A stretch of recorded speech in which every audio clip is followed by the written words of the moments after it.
Brew Protocol Star Residence launched it in CN in a very disastrous state. The rating on the WeGame website has dropped all the way down to 30%. Now this 30% include the previous patch, and you can see it previously was at 100%, slowly went down to 80% during the first beta, and it fell off a cliff to 30% now, with the newest rating being around 25%.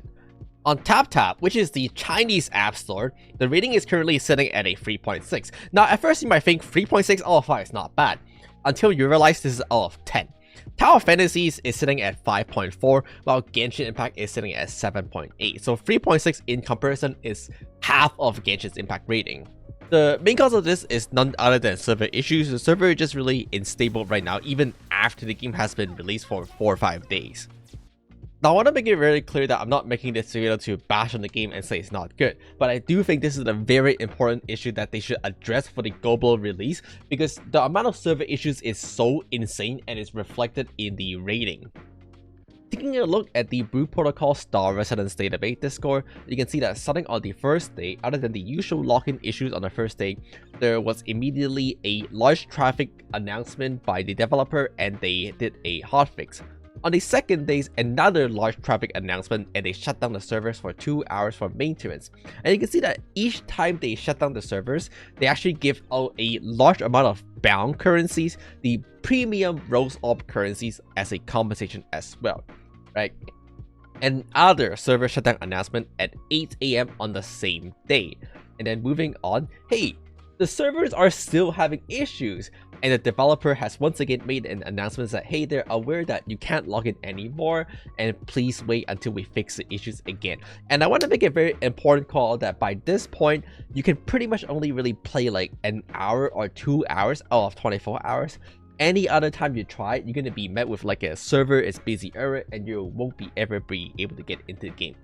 Another shutdown on the 18th for another 2 hours with a follow-up maintenance announcement addressing some of these core issues, saying like, hey, we know there's a server issues when you get a notification like player doesn't exist, the current player is already online, or login failed. They are all server issues, alongside with many other issues like, hey, if you're stuck at a 10% loading screen, it's a bug, and in some cases you might even lose your progress, right?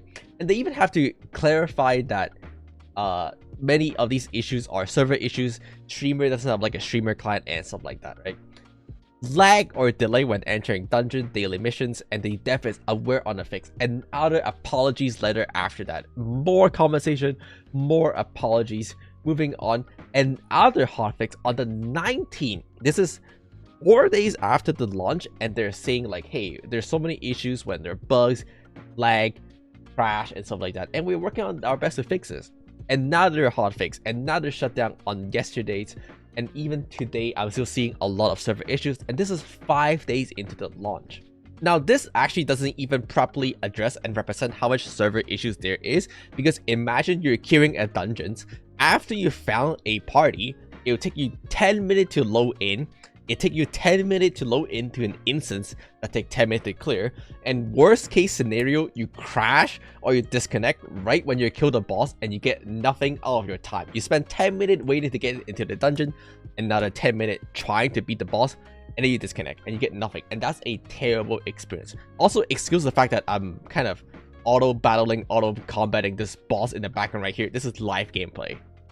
I know people are gonna say like, every MMO launch with server issues on the first day, but it's been 5 days into the launch already and we're still having so much server issues. Now, the other problem with Brew Protocol Star Residence is that a lot of things are time gated and they're gated behind daily. Majority of your EXP is gated behind your daily progression. A lot of your EXP actually come from the daily battle pass mission. You get a large amount of EXP doing this, and if you miss your daily for a day, which I actually happened to me because I weren't able to log into the server the entire day, you're gonna get behind in levels, which means you're gonna get behind in skill points, other things like gear, and you won't be able to clear the latest content compared to someone else on the first day, which to some people might not be issues, but for others, knowing that they're going to be permanently behind because of server issues and they're just under level compared to everyone else is also a pretty sad point.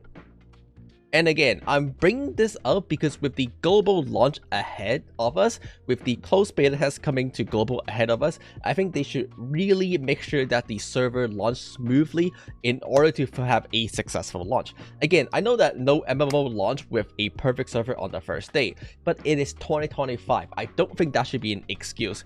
In the West, we have AWS servers. They are known to be pretty stable, and they have worked for many other games in the past. I don't see why they couldn't work for Blue Protocol Star Residence. Most importantly, autoscaler is a thing nowadays. What that means is that historically, when online game come out, they don't know how many people are going to play, so they might buy 100 server slot. When there are way more people than they expected and they needed more server, they are really slow to spin it up. However, autoscaler is a thing nowadays. That means that they're able to automatically bring server up or down depending on the amount of active player going on. If they see like 10 million player online at the same time and they're like, oh, we need more server space right now, and autoscaler is able to automatically bring you up more servers, more channel, so that everyone can get into game and stuff like that. It is 2025. I don't think that every MMO has a horrible server launch on the first day should be a valid excuse.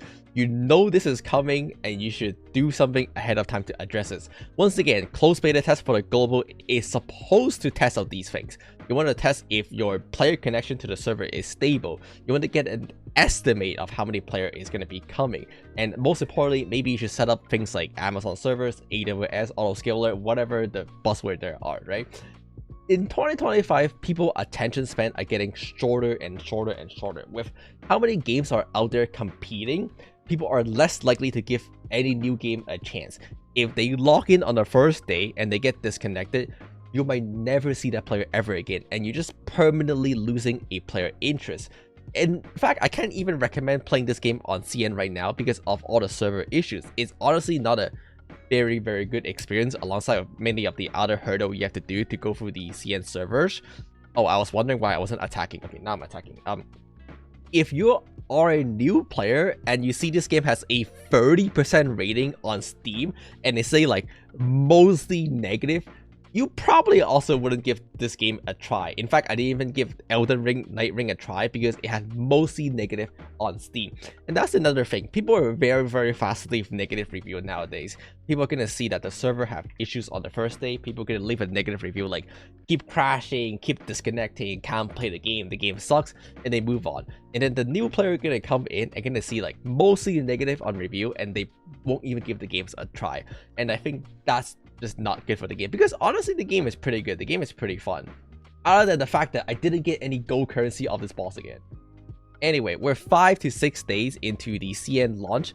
My personal experience with the server still has not been great. I sometimes still try to log in and be still met with some login issues and stuff like that, and they're just not really great, knowing that I miss another day of daily, or sometimes I just won't be able to play the game.